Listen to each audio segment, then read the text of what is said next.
Hello guys. Welcome back to my channel. আৰু আমি আশা কৰোঁ আপোনালোক চবে ভালে আছে। বহুতে মোক কমেণ্টত সুধি আছিলে যে আপোনালোকৰ পলিউশ্যন কণ্ট্ৰলৰ এছিষ্টেণ্টৰ এক্সাম বা এক্সামৰ ৰিজাল্ট কাট অফ কিমান হ'ব। আমি ইয়াতে যোনটো অফিচিয়েল নটিফিকেশ্যন দেখা পাইছোঁ, আপোনালোকে দেখা পাইছে। ইয়াত আগৰবাৰৰ যোনটো এক্সামৰ হেৰি আছিলে, এইটো আমাৰ 24 অক্টোবৰত ৰিজাল্ট দিয়া হৈছিলে। তাৰপিছত আকৌ এইটো নটিফিকেশ্যন ওলাইছে। লাষ্ট এক্সামটো অক্টোবৰত হৈছিলে। এইটোৰ এক্সাম আমাৰ হৈ গৈছে এতিয়া।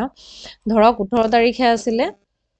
প্ৰথমতেতো হেৰিত আছিলে আৰু পিছত সেইটো গৈ পেলাই আমাৰ কেতিয়া হ'ল এক্সামটো, এতিয়া নটিফিকেশ্যন ৰিগাৰ্ডিং কিমান দিয়া হৈছিলে, 26/11 দিয়া হৈছিলে। 26/11 দিয়াৰ পিছতো আমাৰ সেই 26/11 যোনটো এক্সামৰ হেৰি হয়, এডমিট কাৰ্ড ওলাল, এক্সাম গ'ল, কিন্তু তেতিয়াও আমাৰ এক্সামটো কেইদিনমান আগতে আৰু নটিফিকেশ্যন আহিছে যে এইটো ডেটত নহয়, পিছত চাইণ্টিফিক এছিষ্টেণ্টৰ এক্সামটো হৈছে ধৰক 27 তাৰিখে হ'ল বাৰু, যোনটো টাইমত হ'ব লাগে। কিন্তু এছিষ্টেণ্টৰ এক্সামটো 10 ডিচেম্বৰত হৈছে বাৰু। 10 ডিচেম্বৰত হৈ যোৱাৰ পিছত আমি অলৰেডি আগৰ ভিডিঅ'টোত চব ডিছকাশ্যন কৰিছোঁ যে কিমান কাট অফ কি আছে। সেইখিনি ডিছকাশ্যন কৰাৰ পিছত আমি কাট অফখিনি চালোঁ। চোৱাৰ পিছত এতিয়া আমি আৰু এটা বস্তু চাব লাগিব যে আমাৰ কিমান কাট অফ হ'ব। এতিয়া এটা বস্তু চাওঁ, আপোনালোকে যেনেকৈ মই লাষ্ট ভিডিঅ'টোত দেখুৱাইছিলোঁ যে আপোনালোকৰ মেক্সিমামৰ কি হৈছে, জিকেত আছিলে ইয়াত। আপোনাৰ জিকে পেপাৰখনত কিমান আছিলে বাৰু? জিকেত 40টা কুৱেশ্যন আছিলে, আৰু ৰিজনিঙত আৰু মেথছত আছিলে 20টা কুৱেশ্যনছ, আৰু ইংলিছত 20টা কুৱেশ্যনছ, আৰু ধৰক কম্পিউটাৰ আৰু PDF মিলাই পেলাই আহিছিলে 10টামান কুৱেশ্যন আহিছে আৰু।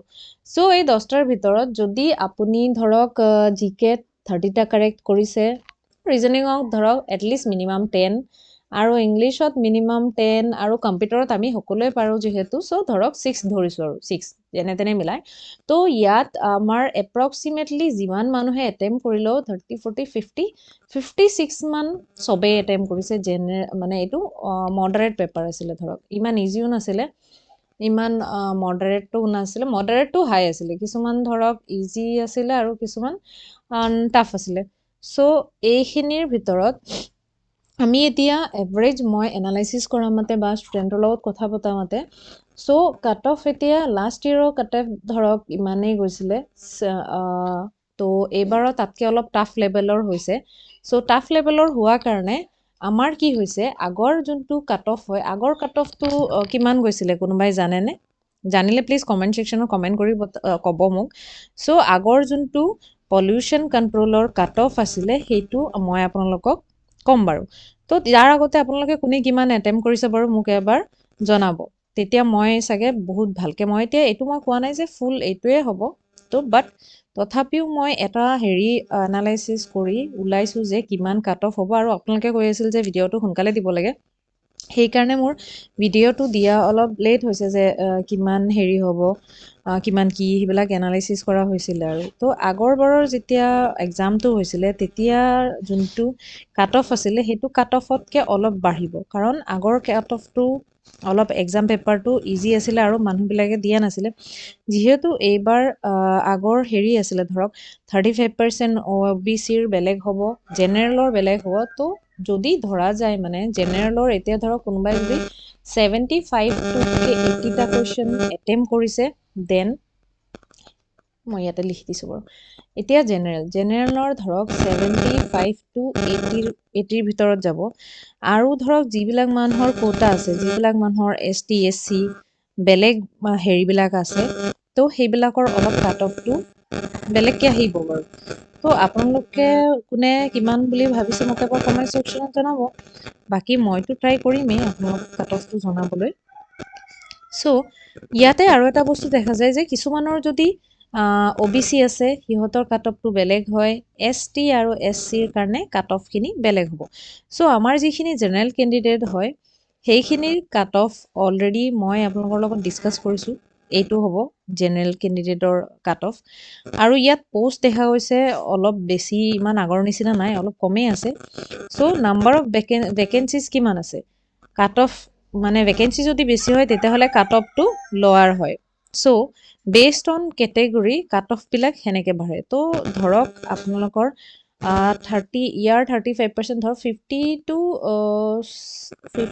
to 65 মান থাকিব পাৰে OBCৰ আৰু ST SCৰ 50+ থাকিলে আপোনালোকৰ ক্লিয়াৰ হোৱাৰ চান্সেছ আছে চ' এইটো মই কোৱা নাই যে এইটো মোৰ পুৰা কমপ্লিট কাট অফ হয় মই এইটো এক্সপেক্টেডটো কৈছোঁ আৰু এক্সপেক্টেড কাট অফ হিচাপে মই ইমানখিনি এনালাইজ কৰি ওলাইছোঁ অলপ বেছিও হ'ব পাৰে বা কমো হ'ব পাৰে ডিপেণ্ড অন ষ্টুডেণ্ট চ' আৰু এটা বস্তু চবেই সুধি আছে ৰিজাল্ট চবেই সুধি আছে মোক ৰিজাল্ট কেতিয়া আহিব অ'কে ৰিজাল্টটো মই ধৰি লৈছোঁ বাৰু আগতে ধৰক 2000 চাইণ্টিফিক কাট অফৰ এটা বেলেগ হ'ব চাইণ্টিফিক কাট অফখিনি যে কিমান হয় সেইটো মই ক'ম বাৰু চাইণ্টিফিকৰ এছিষ্টেণ্টৰ যোনটো কাট অফ হয় সেইটো আগতে কৈ দিছোঁ চাইণ্টিফিক এছিষ্টেণ্টৰ যোনটো কাট অফ হয় চাইণ্টিফিকৰ এছিষ্টেণ্টৰ আমি দেখিছোঁ 50টা আমাৰ হেৰি আহিছে 40টা আমাৰ জিকে আহিছে আৰু বাকীখিনি কেমেষ্ট্ৰি আৰু ফিজিক্স আহিছে তো ক'ৰ ফিজিক্স আৰু কেমেষ্ট্ৰিৰ ষ্টুডেণ্ট বহুত কম হ'ব আৰু এইটোৰ কি হৈছে ভেকেঞ্চিও কম তো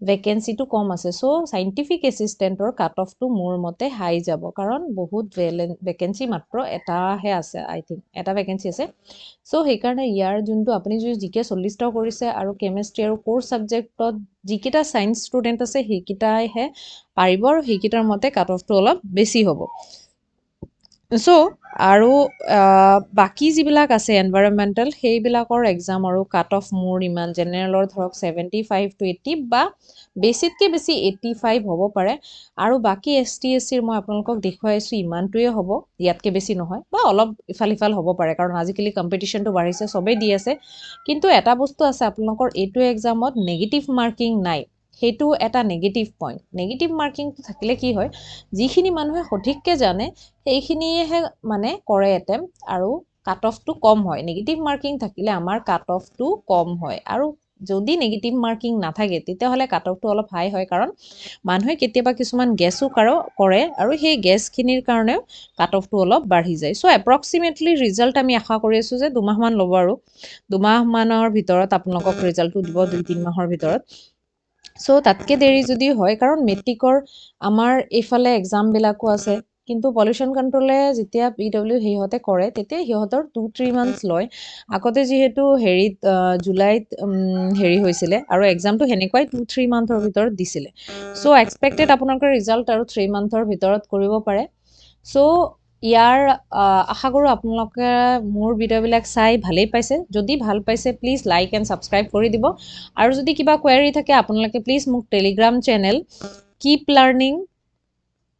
লাৰ্ণিং বুলি আছে টেলিগ্ৰাম চেনেলত মোক হেৰি কৰিব পাৰে টেলিগ্ৰামত আৰু মোৰ ইনষ্টাগ্ৰাম আইডিও হ'ল কিপ লাৰ্ণিং তাতে আপোনালোকে মোক কুৱেশ্যন কৰিব পাৰে কিবা যদি ডাউট থাকে বা কোনোবা কুৱেশ্যন নোৱাৰিছে আপোনালোকে বা কিবা ছাবজেক্টত বা কিবা এক্সামৰ ওপৰত ভিডিঅ' বনাব লাগে প্লিজ কাইণ্ডলি আপোনালোকে মোক তাতে মেছেজ কৰিব বা কমেণ্ট ছেকশ্যনত মেছেজ কৰিব হোপ আপোনালোকে মোৰ ভিডিঅ'বিলাক চাই ভাল পাইছে চ' মই নেক্সট আপোনালোকৰ যোনটো ADRE এক্সাম আছে তাৰ কাৰণে 1000টা কুৱেশ্যনছ লৈ আহিম আৰু ডেইলি মই ট্ৰাই কৰিম যাতে 50টা আপোনালোকক ষ্টেটিক জিকে যোনখিনি ষ্টেটিক পিৰিয়ডত আহে কাৰেণ্ট এফেয়াৰ্ছখিনি মই পিছত কৰাম ষ্টেটিক জিকে আৰু জিঅ'গ্ৰাফিৰ টপিকটো মই লৈ আহিব ট্ৰাই কৰিম so' thank you bye take care আজিলৈ ইমানে